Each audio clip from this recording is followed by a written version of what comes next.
स्वागत है आपका इस कार्यक्रम में। सबसे पहले देखते हैं पिछले अभ्यास प्रश्न को। निम्नलिखित कथनों पर विचार कीजिए। रेबीज से संक्रमित व्यक्ति में प्रारंभिक लक्षण फ्लू जैसे होते हैं, जैसे कि बुखार, सिर दर्द और सामान्य कमजोरी। दूसरा कथन है, रेबीज का वायरस शरीर में प्रवेश करने के बाद सीधा तंत्रिका तंत्र को प्रभावित करता है, जिससे मस्तिष्क और रीढ़ की हड्डी में सूजन हो जाती है।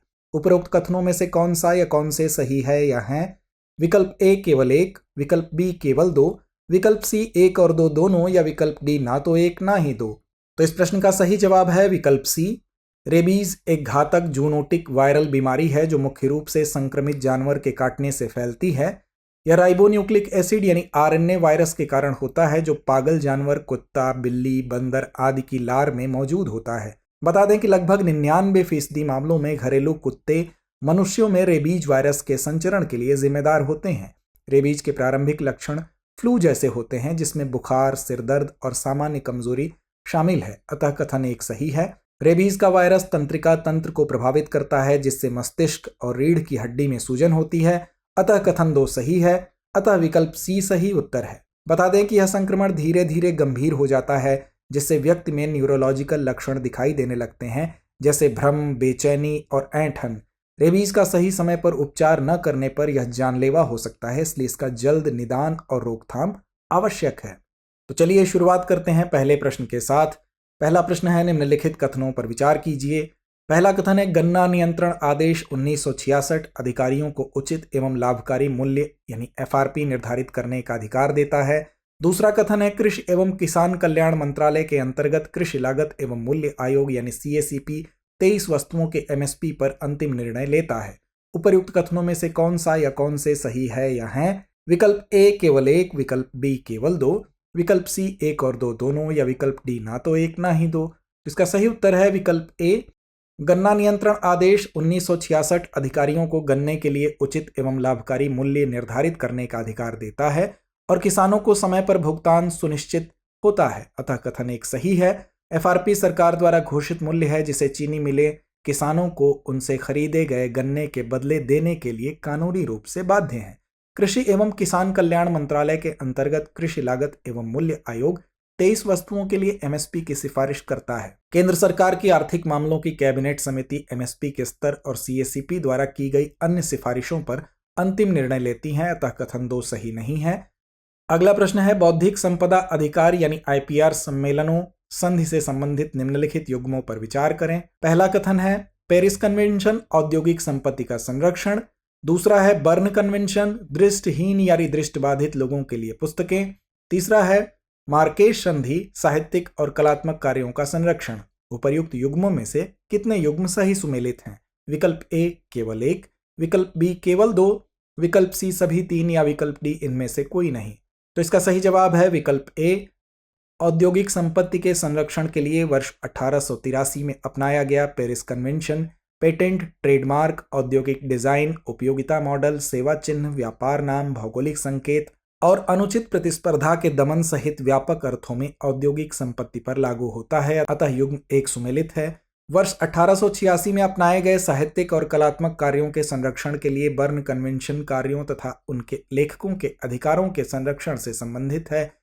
यह लेखकों, संगीतकारों, कवियों, चित्रकारों आदि जैसे रचनाकारों को यह नियंत्रित करने के साधन प्रदान करता है कि उनके कार्यों का उपयोग कैसे, किसके द्वारा, किन शर्तों पर किया जाता है। अतः युग्म दो सुमेलित नहीं है। वर्ष 2013 में अपनाई गई मार्केश संधि दृष्टिहीन या दृष्टिबाधित लोगों के लिए विशेष रूप से अनुकूलित पुस्तकों के उत्पादन तथा अंतर्राष्ट्रीय हस्तांतरण को आसान बनाती है। यह पारंपरिक कॉपीराइट कानून के लिए सीमाओं और अपवादों का एक सेट स्थापित करके ऐसा करता है। अतः युग्म तीन सुमेलित नहीं है। अतः विकल्प ए सही है। अगला प्रश्न है, निम्नलिखित कथनों पर विचार कीजिए। पहला कथन है, एक भारत श्रेष्ठ भारत कार्यक्रम पर्यटन मंत्रालय की एक पहल है। दूसरा कथन है, तीर्थ स्थलों के समग्र विकास हेतु आवास और शहरी विकास मंत्रालय द्वारा प्रसाद योजना शुरू की गई थी। उपर्युक्त कथनों में से कौन सा या कौन से सही है या हैं? विकल्प ए केवल एक, विकल्प बी केवल दो, विकल्प सी एक और दो दोनों, या विकल्प डी ना तो एक ना ही दो। तो इसका सही जवाब है विकल्प डी। वर्ष 2015 में शुरू किया गया एक भारत श्रेष्ठ भारत कार्यक्रम शिक्षा मंत्रालय की एक पहल है। अतः कथन एक सही नहीं है। इसका उद्देश्य विभिन्न राज्यों, संघ राज्य क्षेत्रों के लोगों के बीच सहभागिता को बढ़ावा देना है ताकि विविध संस्कृतियों के लोगों के बीच आपसी समझ एवं समन्वय को बढ़ाया जा सके, जिससे भारत की एकता एवं अखंडता मजबूत हो सके। पर्यटन मंत्रालय द्वारा तीर्थ स्थलों के समग्र विकास हेतु वर्ष 2014-15 में तीर्थ यात्रा, कायाकल्प और आध्यात्मिक संवर्धन अभियान पर राष्ट्रीय मिशन शुरू किया गया था, अतः कथन 2 सही नहीं है। अक्टूबर 2017 में इस योजना का नाम बदलकर तीर्थ यात्रा, कायाकल्प और आध्यात्मिक विरासत संवर्धन अभियान प्रसाद कर दिया गया।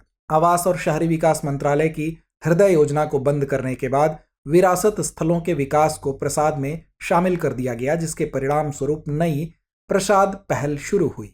अगला प्रश्न है, कभी कभी समाचारों में रहने वाला पद स्पेशल एंड डिफरेंशियल ट्रीटमेंट निम्नलिखित में से किससे संबंधित है? विकल्प ए अंतर्राष्ट्रीय मुद्रा कोष, विकल्प बी विश्व बैंक, विकल्प सी विश्व व्यापार संगठन या विकल्प डी विश्व स्वास्थ्य संगठन। तो इसका सही जवाब है विकल्प सी।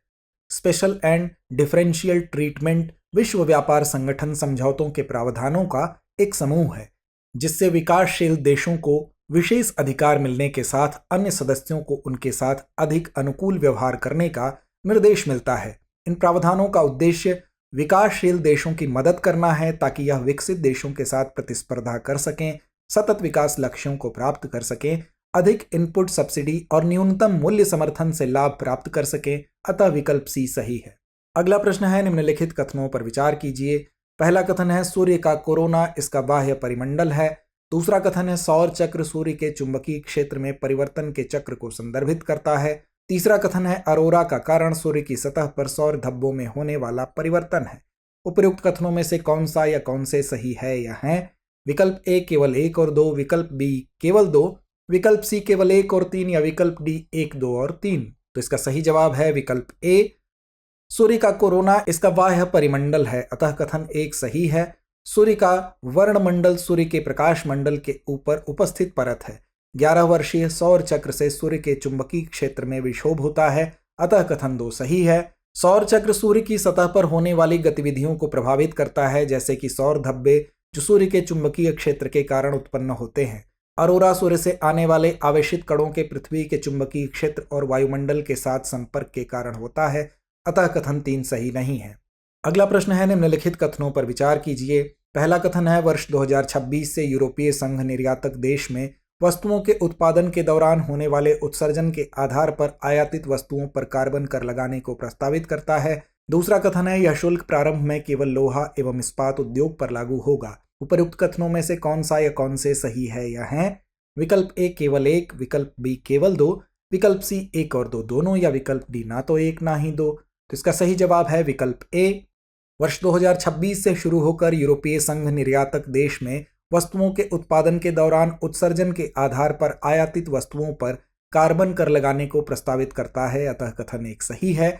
इस कर का उद्देश्य खामियों को दूर कर कार्बन उत्सर्जन को नियंत्रित करना है। यह शुल्क 6 ऊर्जा गहन और व्यापार उन्मुख क्षेत्रों अर्थात लोहा और इस्पात, सीमेंट, उर्वरक, एल्यूमिनियम, विद्युत और हाइड्रोजन पर लागू होगा, अतः कथन 2 सही नहीं है, अतः विकल्प ए सही है। अगला प्रश्न है उपकर के संबंध में निम्नलिखित कथनों पर विचार कीजिए। पहला कथन है उपकर एक विशिष्ट कर है जिसे केंद्र सरकार किसी निर्दिष्ट उद्देश्य के लिए धन एकत्रित करने हेतु अध्यारोपित करती है। दूसरा कथन है उपकर को राज्य सरकारों के साथ साझा नहीं किया जाता है, एकत्रित धनराशि केंद्र सरकार के पास रहती है। तीसरा कथन है वर्तमान में केंद्र सरकार द्वारा अध्यारोपित एकमात्र उपकर जीएसटी क्षतिपूर्ति उपकर है। उपर्युक्त में से कितने कथन सही है या हैं? विकल्प ए केवल 1, विकल्प बी केवल 2, विकल्प सी सभी 3 या विकल्प डी कोई नहीं। तो इसका सही जवाब है विकल्प बी। उपकर एक विशिष्ट कर है जिसे केंद्र सरकार किसी निर्दिष्ट उद्देश्य के लिए धन एकत्रित करने हेतु अध्यारोपित करती है, अतः कथन 1 सही है। उपकर राज्य सरकारों के साथ साझा नहीं किया जाता है, एकत्रित धन केंद्र सरकार के पास रहता है, अतः कथन 2 सही है। केंद्र सरकार वर्तमान में जीएसटी, क्षतिपूर्ति उपकर, स्वास्थ्य और शिक्षा, सड़क और बुनियादी ढांचे, कृषि और विकास, स्वच्छ भारत, निर्यात और कच्चे तेल आदि पर उपकर लगाती है, अतः कथन 3 सही नहीं है। अगला प्रश्न है प्रेस नोट 3 यानी PN3 के संबंध में निम्नलिखित कथनों पर विचार करें। पहला कथन है भारत ने प्रेस नोट 3 नामक एक नया प्रत्यक्ष विदेशी निवेश विनियमन अपनाया। दूसरा कथन है PN3 को विदेशी मुद्रा प्रबंधन अधिनियम फेमा 1999 के माध्यम से लागू किया जाता है। तीसरा कथन है इसका उद्देश्य पड़ोसी देशों से निवेश के लिए पूर्व सरकारी अनुमोदन की आवश्यकता के माध्यम से महामारी से कमजोर हुई भारतीय कंपनियों के अवसरवादी अधिग्रहण को रोकना है। उपर्युक्त में से कितने कथन सही है या हैं? विकल्प ए केवल एक, विकल्प बी केवल दो, विकल्प सी सभी तीन या विकल्प डी कोई नहीं। इसका सही जवाब है विकल्प सी। आइए अब जानते हैं प्रेस नोट 3 के बारे में। भारत ने प्रेस नोट 3 या PN3 नामक एक नया FDI विनियमन अपनाया, अतः कथन एक सही है। PN3 को विदेशी मुद्रा प्रबंधन अधिनियम यानी फेमा 1999 के माध्यम से लागू किया जाता है, जो भारत में विदेशी मुद्रा बाजार के व्यवस्थित विकास और रख रखाव के लिए वास्तुकला प्रदान करता है, अतः कथन 2 सही है। PN3 का उद्देश्य पड़ोसी देशों से निवेश के लिए पूर्व सरकारी अनुमोदन की आवश्यकता के माध्यम से महामारी से कमजोर हुई भारतीय कंपनियों के अवसरवादी अधिग्रहण को रोकना है, इसलिए कथन 3 सही है। यद्यपि कई देश भारत के साथ स्थलीय सीमा साझा करते हैं, इस विनियमन का उद्देश्य भारत में चीनी प्रत्यक्ष विदेशी निवेश पर अंकुश लगाना है। अगला प्रश्न है, निम्नलिखित कथनों पर विचार कीजिए। पहला कथन है, वर्ष 2013 में आई मंदी के बाद भारत ने आर्थिक स्थिरता को मजबूत करने पर ध्यान केंद्रित किया, जिससे उसे हाल के वर्षों में वैश्विक चुनौतियों से निपटने में मदद मिली। दूसरा कथन है, भारत में जहां भोजन एक प्रमुख व्यय है, जलवायु संबंधी असंतुलन लंबी अवधि के लिए मुद्रास्फीति में वृद्धि कर सकते हैं तथा नीतिगत प्रतिक्रियाएं विकास को धीमा कर सकती हैं। तीसरा कथन है, निरंतर भू राजनीतिक तनाव भी आपूर्ति श्रृंखलाओं और पूंजी प्रवाह में व्यवधान के कारण गंभीर चुनौतियां उत्पन्न कर सकता है।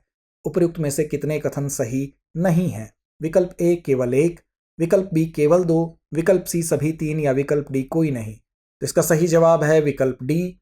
वर्ष 2013 का टेपर ट्रेंटम वित्तीय बाजार में असंतुलन का दौर था, जो तब हुआ जब फेडरल रिजर्व ने अपने बॉन्ड खरीद कार्यक्रम को कम करने की घोषणा की, जिसे मात्रात्मक सहजता के रूप में भी जाना जाता है।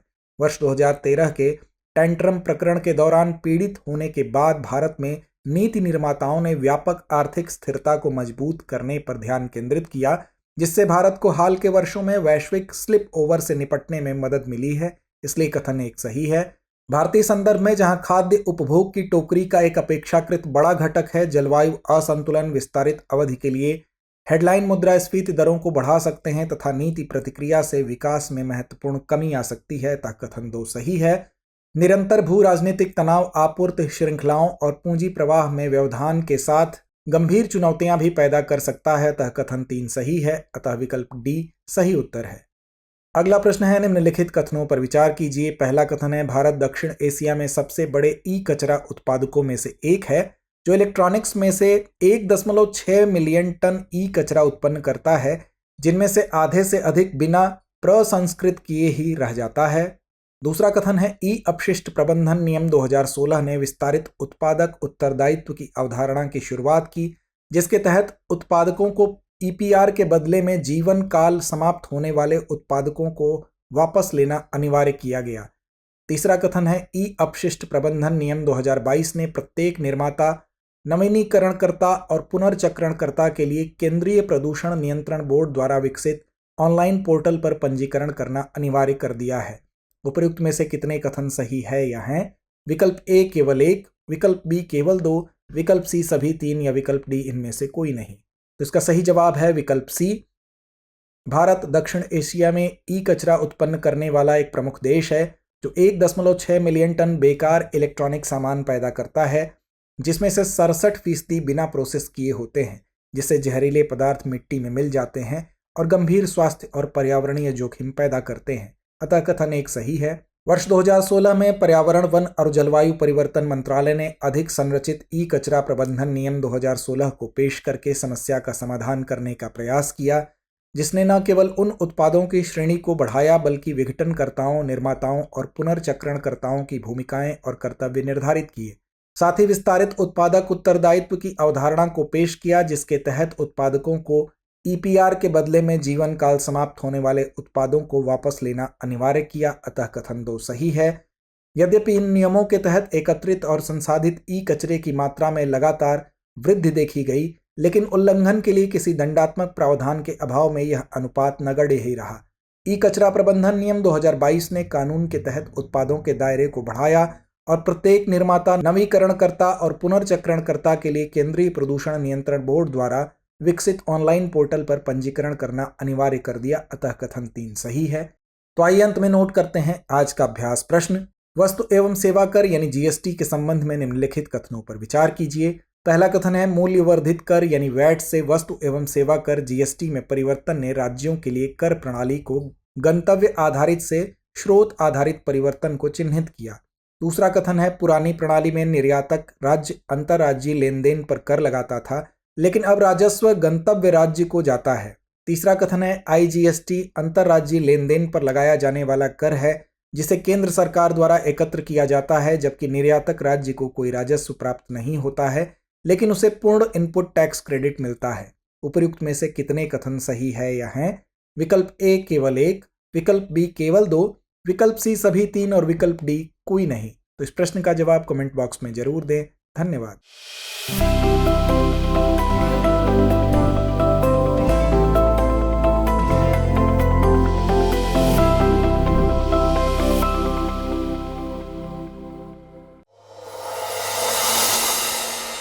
डियर व्यूअर्स, अपने एग्जाम की तैयारी को और बेहतर करने के लिए हमारे चैनल को लाइक, शेयर और सब्सक्राइब करना न भूलें।